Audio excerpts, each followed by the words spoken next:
Hello, friend. Welcome. Carm Capriato here. Remarkable Results Radio's episode 504. Now, even if you weren't with me in Chicago in September 2019, you're going to get a ringside seat as I moderated a panel at ASA Illinois annual meeting. And we've compiled 5 excellent episodes from an all-day event with brilliant observations and insights that you're going to use to build a better business. But before I even go online to book that appointment with you, I'm going to look at your reviews. Absolutely. And I'm going to read them all. And I'm going to see if you've responded to them, if you've had bad reviews. I will look at all of that before I ever choose to make a decision to do business with somebody. And that's Gen Z is even more into that than millennials are.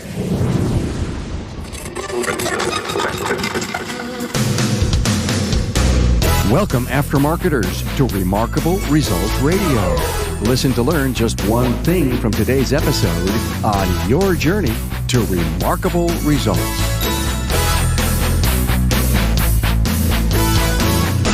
Hey, friend, Carm Capriato, the Automotive Aftermarket podcast guy. Now, Remarkable Results Radio is proud to talk to you about Apex. Now, hey, I was there at Apex 2019, and as we all know, it's in the record books, but I got to tell you that Apex lived up to presenting leading-edge technology from suppliers, but also they did a great job of showcasing the emerging technology of tomorrow. Now, you've got plenty of time to plan for 2020. Yes, November 3rd through the 5th. 2020, and that's where Repair Shop HQ will debut. Apex, now more than ever. Hey, welcome to Remarkable Results Radio, where we create podcasts like the Town Hall Academy, the Single Subject Weekly Roundtable, and For the Record, where you'll hear brilliant ideas or even a rant from one of your industry colleagues. Now, have you ever wanted to hear everything we've ever recorded on labor rates? Well, just go to the podcast website, remarkableresults.biz, and key in labor rates in the search bar. There are search bars all over the website. You'll find them. You'll find so much content on just labor rates that you'll learn just how these audio workshops and interviews can help you. Don't forget how important the Aftermarket's premier podcast is to your perpetual learning regime. I was honored to give my keynote and then moderate an all-day panel discussion with the ASA Illinois members in September 2019. I had a dream team panel with an outline of an agenda. I turned on the recorder, and we got some outstanding ideas, insights, wisdom, and a whole lot of passion from a great group of panelists. There are 5 episodes that will span over the next 5 weeks. I know you're really going to like these. And we start with Donny Seyfer from Seyfer Automotive and NASTF, Jeremy O'Neill, Freedom Automotive and Advisorfix. Danny Sanchez is with us from Autoshop Solutions, Sarah Frazier from Haas Performance Consulting, and attorney Noah Frank. Find the show notes at remarkableresults.biz/E504. Now, you can use those show notes for your own meeting agenda. There's many different topics that will excite your thoughts and, I dare say, move you to action, or at least move up your Get Smart meter. You know what I mean. You got a hell of a panel here, everyone, and proud to be here and moderate this. Donny, since we're talking about the future, how the heck are we going to embrace the changing technology, and what should we really be paying attention to? Well, I think that we are spending too much time looking at the wrong stuff. That's what I would say. I made some notes because I liked the beginning of your presentation, and I wanted to steal some of that and build off of it. So, some of the things that I'm going to say today, depending on your point of view, you're going to say, wow, is he negative? Actually, if you're really listening, you're hearing an opportunity, because I'm telling you what's not working anymore. And I've got a really weird position in what I can see, because I deal with every single day dozens of technicians who can't find a solution to a problem on a car they're working on. I also manage a vehicle security professional registry for NASTF, which is if you want to have access to immobilizer, key codes, some of the things that are coming down the road with that are going to be pretty amazing. If you need access to that, you have to be a credentialed, proven, trustworthy individual, because the United States doesn't have a license. We don't have a license to prove that people can actually do their job. So to work with the automakers on that, they want to know who's got access. So a lot of the things I'm going to say, I'm going to go back to Carm's glass half empty, glass half full thing. I think there's 2 glasses out there right now, just to sort of use that analogy. There's one glass that you're paying too much attention to, and water is running out of it. There's business that you're building your business on and running your business on that's going away. How many brake jobs are you doing? 158,000 a day? Well, I would bet you money that number was 200,000 a couple of years ago, and 300,000 or 400,000 10 years ago. And since that's changing, why do you even care about it? Why do you care if there's somebody down the street competing with you on a $99 brake job? It isn't anything to focus on anymore. So there's whole other technologies, and there's this other glass that's this big glass that's starting to fill up, and no one's paying any attention to it. There's a few players who are out there. I think one person raised their hand. They're going to get involved with ADAS and all of that kind of stuff. And I think that's a good idea. But at the same time, that technology is so transitionary right now that unless you're already really rock solid and you're making good profit, you probably can't afford to just throw a bunch of money at it and hope it makes you money, because it may not. If you've got a great network of collision shops around that you could get feed from, maybe that's a different story. But I think, generally speaking, we're paying too much attention to some of the wrong things. And I think some of that will come out with this panel of talent. I think you're going to hear a lot of those things. So I'll just hold there. Great perspective, Donny. Donny's a pretty big thinker, and I think you got to take everything that Donny says and write it down and think it through. So thank you for that. Jeremy, how's the consumer demand figure in here? I think right now we have the perfect storm for consumer demand. I think what we've seen at our shop, taking a shop that did $143,000 in revenue in 2016 for the year, it's not a monthly number, that was the year, and to take a marketing budget of $500 a month and turn that into $80,000 a month consistently in sales proves that there's untraditional methods to get customers to come in with the repeat and referability. So that's one of the greatest things I learned about going back into the business is our old school thinking is not going to fix what we need to do today. And then tomorrow's thinking, we don't even know what it is yet. So we have to stay open to it. So the demand is huge. And, going back to your point in your keynote, Carm, about you got to treat the vehicle as the client, building these relationships with your clients. And as service advisors, sometimes we get so hung up on the sale. We're worried about making that $4,000 or $5,000 or $6,000 sales presentation. And we may not want to tell the customer everything because it could kill the car. You guys know what I'm talking about. So then we'll only quote $2,000 to get the $2,000. Well, you're doing your client an injustice. If the car's dead, help them find another vehicle, help them invest their money, right? So they get a good return on investment. It's not about selling. It's about helping people. And the client demand for that type of service is huge because shops just don't focus on that. Today, we focus on the sale, and it's not about the sale. It's about helping people. Is there any changes in how you see the execution of our business going to change, Jeremy? How are we to run our business different in the future? Well, I think we're seeing, hybrids of that model right now. One of the other reasons I went back into the business was to really master the digital sales process. Now, understand, I write service, and I'm on my 182nd service advisor in, I think, 400 days. So we have a lot of change over at the front counter. That's a joke. Just in case you guys didn't catch that, I have not hired 182 service advisors. We're on number 92. Yeah. So I'm active. I still write. I contact my clients every day. I'm really active in our workflow, building estimates, selling jobs. 4 out of every 10 cars goes digital, where I don't talk to the client. The sale's made digitally, where they push a button and buy via text, email, or whatever. I can't handle the workflow that I have by making phone calls. So the digital sales process is here. I don't think we'll ever get to the point where it's completely automated, where customers come in, check themselves in. I still think we need that face time. I want that face time, but I think the digital sales process is here. A lot of our marketing, I don't even talk to the client. They show up the next, wherever they book their appointment, whether it's through Yelp. And I'm just going to take a survey. How many of you absolutely love Yelp, like for your business? Raise your hand. Oh my gosh. I hope you realize that I get an 11,000 annualized % of return on the money I spend with Yelp in my shop. Okay, so now we're in a market that it works, okay? But what's interesting, and I use Yelp because it's very black and white. You love it or you hate it, and majority of shop owners absolutely hate it. So I spend $375 a month with Yelp. We will generate over $500,000 in revenue from that lead source this year. $500,000 of business from an emerging lead source that most of you hate. That's half of your volume. It is. It's over half for $375 a month. So is the demand there? Yes. Now, our area, we're in the high desert of Southern California. So everybody commutes like at least 100 miles a day. They go down the Cohen Pass and back up.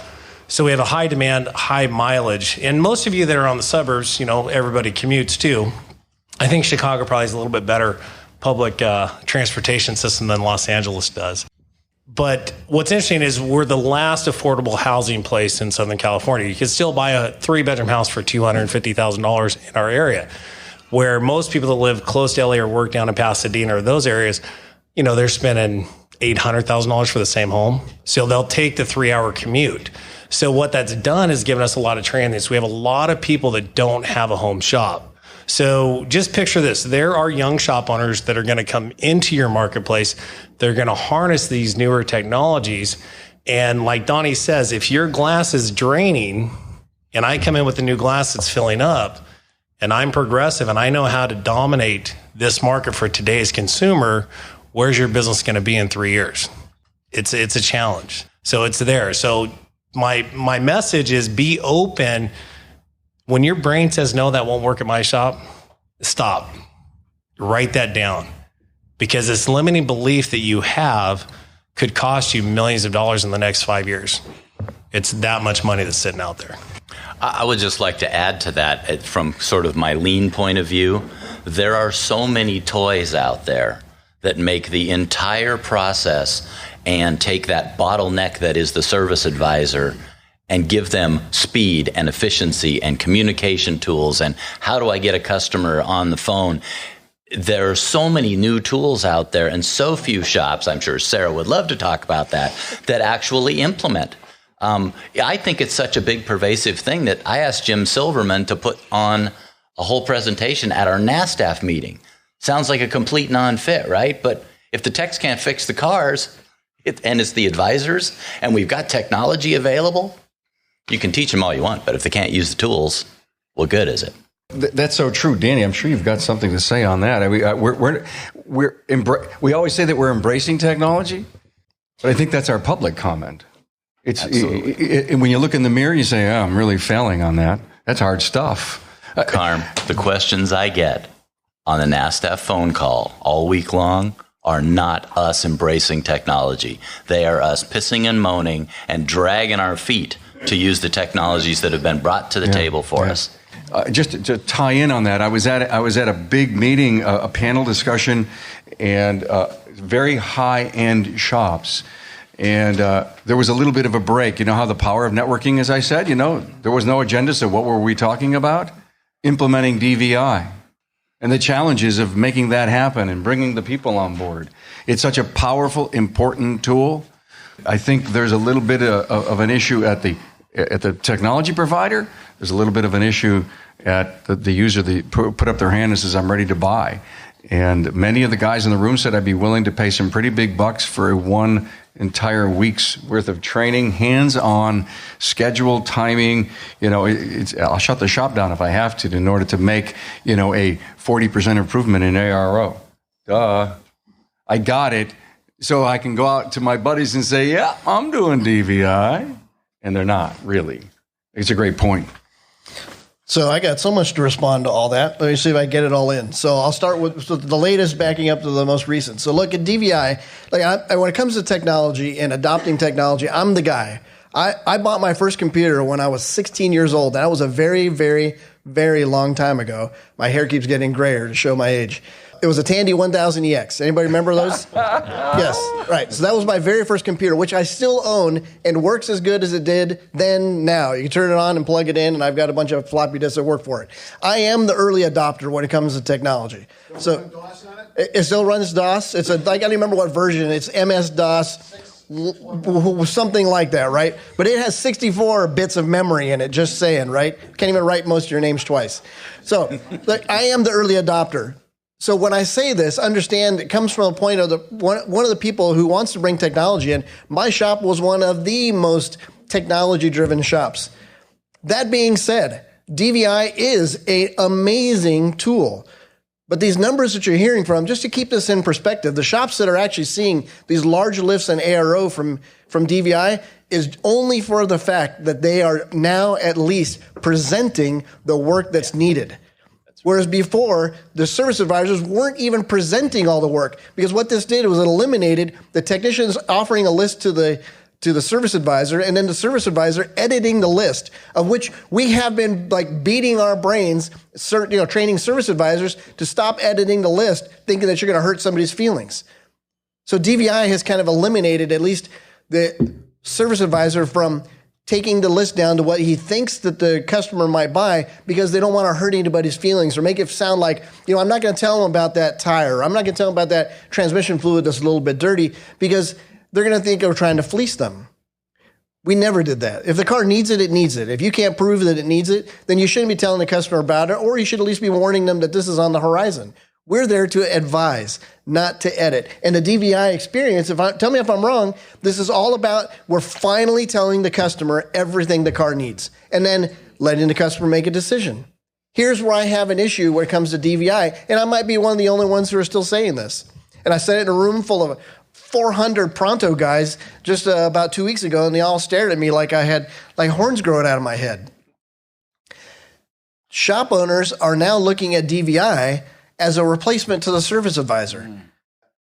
Don't even begin to convince me that that's not the case. The reason why DVI is as hot as it is right now is because, again, as an industry, we're looking at this as another shiny penny, instant fix silver bullet, and I can eliminate the service advisor from my front counter. Because when they first started talking about this, the conversation went to, we're going to start having kiosks so people could just check in. And then the whole process will be digital all from there. Funny, we just finished having a conversation. Carb just got finished telling you for a significant amount of time how important people are when it comes to our industry. How important it are when we working with people and building a culture inside our business. And here we are looking at the solutions, which are great solutions, don't get me wrong. These are all things that we need to embrace. However, people are still the most important when it comes to the equation. And we still have to have, Jeremy's saying that the struggles are real. Getting somebody at the counter, that's really good. Struggles are real. And you still have to invest in it, because without the relationship, you got nothing. I got one more thing. Sorry, I've got on the podium box for a moment. So when it comes to Yelp, Jeremy could not be more right about Yelp and digital opportunities. Just research your area really well. Yelp is not as popular in Chicago and these areas that it is in California. California is a crazy place. Don't ever go there other than to visit. And I'm from California, born and raised in Southern Orange County. I know what I'm talking about. And I still have friends there, and they wish that they live where I do now in North Carolina. But for digital resources like that, you do have to have your research. He's 100% right in California. Every shop that we work with, we recommend you should be using it because it does drive business. Not the same everywhere, so just do your research. No, I'll just chime in on that. So one of the things I do when we have a new concept is I'll go into the shop and actually test it out. I've been in shops all across North America that have had the kiosk. I haven't seen one customer go through the check-in process without going, hey, Doug, what do I do next? Mm-hmm. No, seriously. So the human element is there. The kiosk thing for me, I think it fell flat on its face because the customers, I don't think we're there yet where it's completely check-in. Heck, if I need a kiosk, I should be further ahead. I'll pay Danny to create an app that they have all their information, scan your VIN, give me your mileage. You don't even need to bring the car, and I'll send a driver to pick it up, and you don't even have to come to the shop if I want that. I'll go to that level to provide an experience that consumers want. You don't have to stand at my counter and use a kiosk. So test this stuff out real world and see what works and what doesn't work. It doesn't even work for McDonald's. Right? You can't order a number 2 off the menu. Right. So how in the hell do you fix a car? Exactly, right. Yeah. Right. The super funny thing about this is that we are so aware that our customers are literally oblivious to the needs of their vehicle or how to maintain it or what to do, and they really are relying us to be the professionals, and yet we're putting that power in their hands. Why? Why would we do that? We're the professional. And the thing is, we have literally built over years a better image for ourselves of being the professionals. And here we are turning our businesses into a McDonald's concept. And, we compete with the big chains that are the one and doners, right? And we're not in that business. We're in the relationship business. We're in the long-term business. If any independent has an opinion that DVI is going to take the people's side of the business away, then they're not going to make it. I just don't believe they're in it for the long term unless they're going to become a big, 20-person chain and they're going to do 3-in-1 freeze in the 1995 oil change, and they're just churning. They're just churning work. It's transactional. There is a business model for that. There really is. It doesn't mean that you can't never do it, but that's what you turn into. But this is what we don't do. We're not in that. But I mean, the general repair shops 20 years ago, I don't be mean about it, but we made fun of the quick oil change places, right? Yeah. And it's been fun in a fun kind of way, but we didn't want to be that business model. I don't want to turn cars at $50 and $60 a car. It took a lot of effort to get a car in. I'm going to bring something in. I'm going to make sure I get an ARO out of it, or at least I'm going to make the customer aware of everything that car needs. Nobody rolls out the door with an unsafe car unless they're aware of it, right? Yeah, that's right. But by the way, I have to tell you, this is hot. Give this group a hand so far. We keep them going here, okay? Wow. Hey, Apex 19 is in the record books and brought the best and brightest together to create an experience like no other. Now, I was so impressed with the impact Apex has in presenting emerging technology. They are on the cutting edge of the connected car, and you'll find everything you need to know on what you'll need to do to stay ahead of the curve. Regarding emerging technology, Apex will feature again in 2020 the latest trends that will have an impact on the service professional and equipment.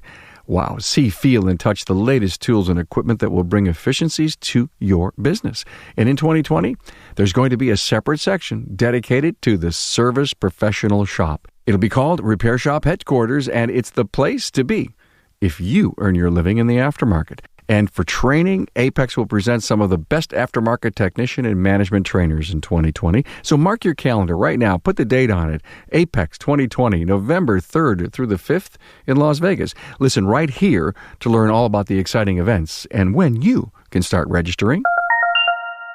I'm going to change topics right now on you. Sarah, I've interviewed Sarah a bunch of times.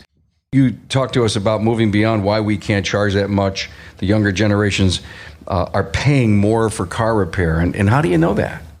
There was actually an Ally study that came out recently that said over the past 5 years, millennials and Gen Z, which there are a lot of us, there's about 150 million of us, have spent, I want to say it was roughly $2,300 in the past 5 years on car repair. 55 and older was $1,600.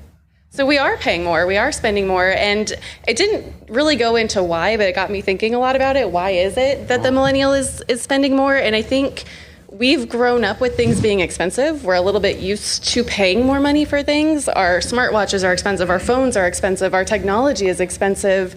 And you're bad drivers too? That could definitely be part of it. I will own up to that. I mean, if I could get a car that would drive itself, I would be all about that. So, but yeah, I mean, we will spend the money. And I do want to touch a little bit on what we were talking about before with the technology. I will not call to make an appointment somewhere. So if you don't have something set up to where I can book an appointment online, I will probably never come to your business. I have not called for a hair appointment, a vet appointment, a car appointment. Like, it needs to be something where I can just go online, not have to talk to anybody at the initial part, because I do think that the person is still important and that face-to-face is important and that the kiosk thing really... Do you live in an app-based world? Yes. Yes. If you have an app that I can go on and set up an appointment, that's fantastic. And if that app reminds me when my oil change is due, even better, because I don't want to think. That's not something I'm thinking about. So if your website isn't mobile-based, that feels and looks like an app where they could do call to actions and set the appointments, I mean, here's the expert right here who would know that. And when you get a client, do you have to convince them how important mobile is? Or do you just do it for them? Not as much as we used to. It's getting better. Okay. But before, like 3 to 5 years ago, explaining how mobile was a huge part of the experience and making sure that, just like she's saying, that you can do all those things online and make an appointment. Yeah, no, most shop owners would push against it not that many years ago. Now it's a little bit better. question to that point. So one of the things I've seen on the websites is when she'll go on and book an appointment, it doesn't actually confirm her appointment. It'll say, please give us your choices of times, and then we'll call you back to confirm. That's not what you want, is it? No. I actually just did that like a couple of weeks ago, booked an appointment that way, sent it through, got an email, said, okay, we've confirmed, we have your 3 dates, we'll get in touch with you. 2 days went past before I heard anything. And so at this point, I'm like, well, now I've got to find a new place. They're not even going to respond to me. They finally did send me an email and said, okay, we've confirmed this date. If that doesn't work for you, call us back. But I think it took 2.5 days before I ever heard back from them. Yeah, that's never going to work. Right. The shop's still got to respond very, very quickly. Yeah, right. So absolutely. One of our good new customers came to us from Yelp, and she booked an oil change for 4 p.m. yesterday, what was yesterday? Friday?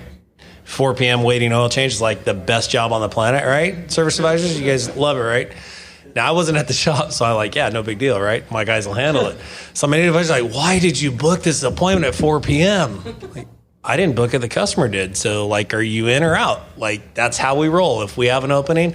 And one of the things I do is I just select the times that we're going to accept no matter what comes through. And then the team just has to execute behind it. So, yes, you're going to have those things that come up that are inconvenient, but guess what? It's a new way of doing things. So the question came from the floor, what exactly is the age group? So we're talking about millennials and Generation Z. I'm a millennial. I'm 34. I'm a bit to the older side of the millennials. Generation Z is anywhere from about 14, actually younger than that, like 12 to 20-ish right now. So, and I think that's become a big misconception too, is we're seeing these 17, 18-year-old customers and we're going, oh, millennials. No, they're not millennials. They're Generation Z, and they think a lot differently than I do as a millennial, and they're going to shop differently, and they're going to make their purchases differently. They're a very educated generation. We talked about YouTube. They're going to look on YouTube before they come to the shop. If they have a problem with their car, they're going to already know a lot about it before they come in to see you.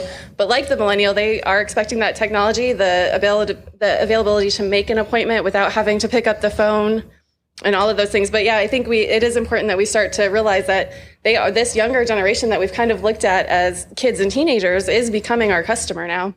I'll add to what she's saying to prove the point about customer engagement. Yelp is a perfect example in how you're bringing people in, and also the appointments, all wonderful examples and 100% true, by the way. But I'll prove my point where we're not away from the customer service element and use Yelp as an example.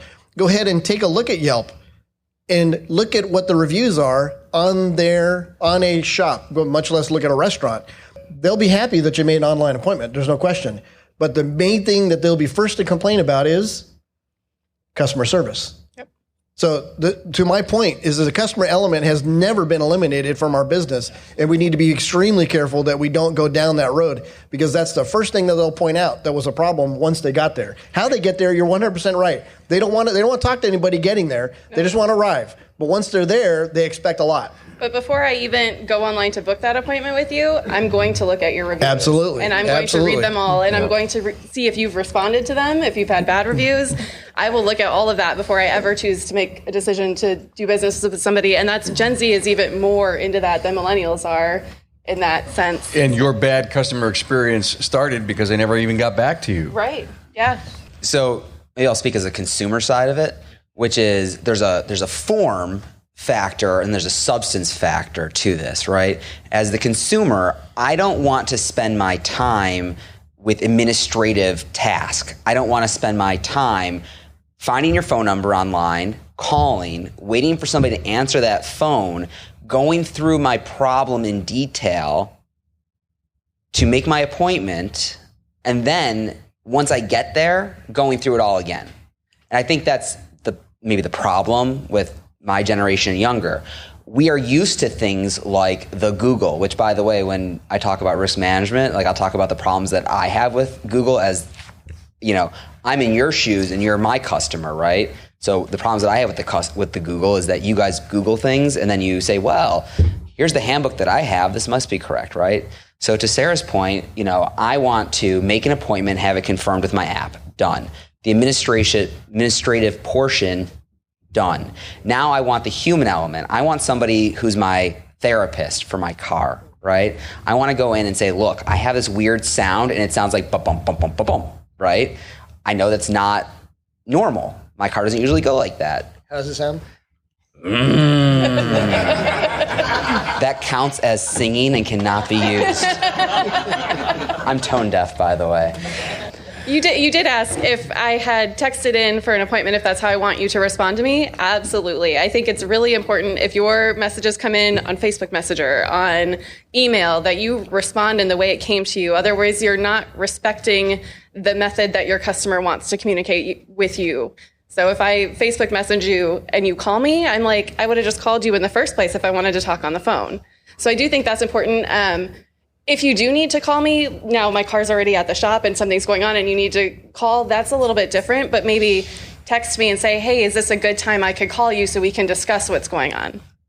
So the other piece of this that is kind of hanging out there is that when you accept an appointment over the internet with no understanding of what's coming at you, when you're a freak about scheduling like I am and using every possible technician minute, you have then got this conundrum of, I wonder how long that's actually going to take, because they don't want to tell me what's wrong with the car because they're in a hurry. And I get that. And half the time they can't even tell me what their car is. So I'm not even sure if I'm going to be able to work on it because I don't work on certain brands. And so how do I handle that? And we've had some really interesting situations with that. So our approach to this, rather than just stating a problem, our approach to this has been, what's our average RO? I can't tell you how many times I hammer our service advisors and my dear dad about this. If your average repair order is 4.4 hours, don't write a damn 1 hour estimate on our schedule, because it isn't true. I'd rather you be the other way than be able to not take care of a customer. So you're saying that if a online ticket comes in, you book it for 4 hours?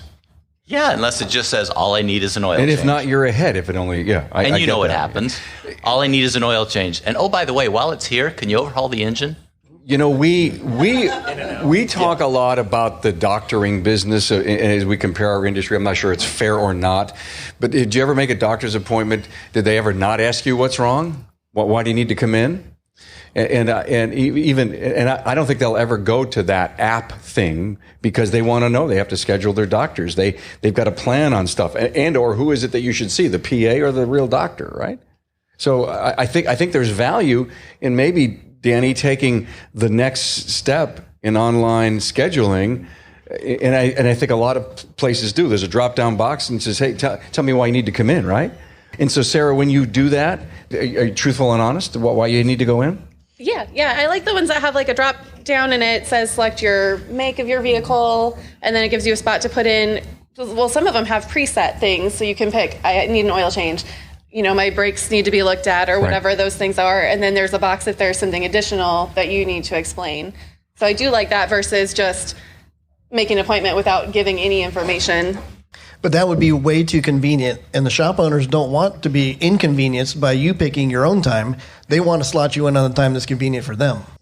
I'm obviously poking fun just a little bit, but that is the industry at the moment. Believe me, I work with enough shop owners that they do not want to accept appointments from people just randomly picking times. They want to control all their schedule, which I'm not saying is a good idea or bad idea. I'm saying what the industry says and what you're saying is a conflict that they've got to find a resolve for. And it needs to get down to basically what Jeremy and Donny are basically doing, which you're going to have to open up a slot and say, pick from these. You have to.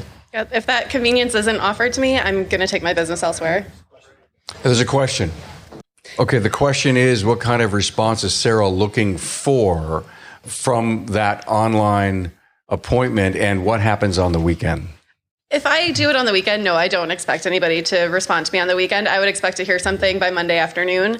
If I put that in the morning, I would expect to hear something by the end of the day. Now, if I put it in towards the end of the day or the evening, I would expect to hear something the next day. We have an autoresponder that will respond to the client. It says, we've received your appointment request.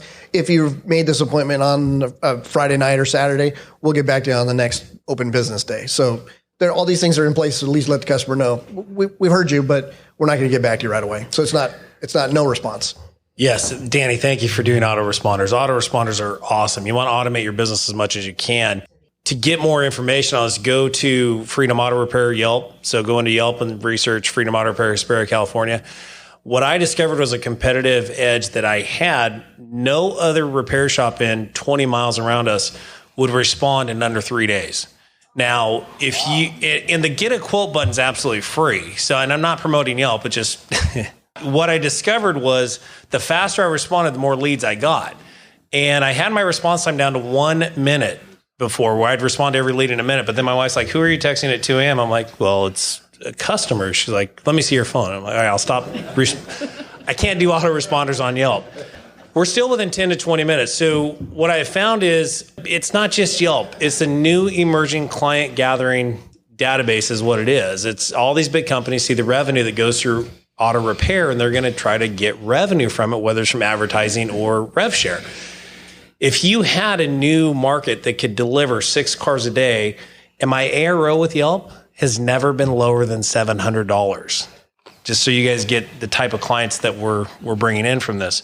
So the response time is key. So what I found with that client is they want a response immediately. Now, sometimes the response was, hey, I'm working on your quote. I can't get back to you till Monday, but I did ping them. So an autoresponder is fabulous because you satisfied the, okay, I'm engaged in a conversation, and then you can get back. So response time is absolutely key. I think the faster you get back, the more you're going to get. Thanks for being on board to listen and learn from the premier automotive aftermarket podcast. Until next time.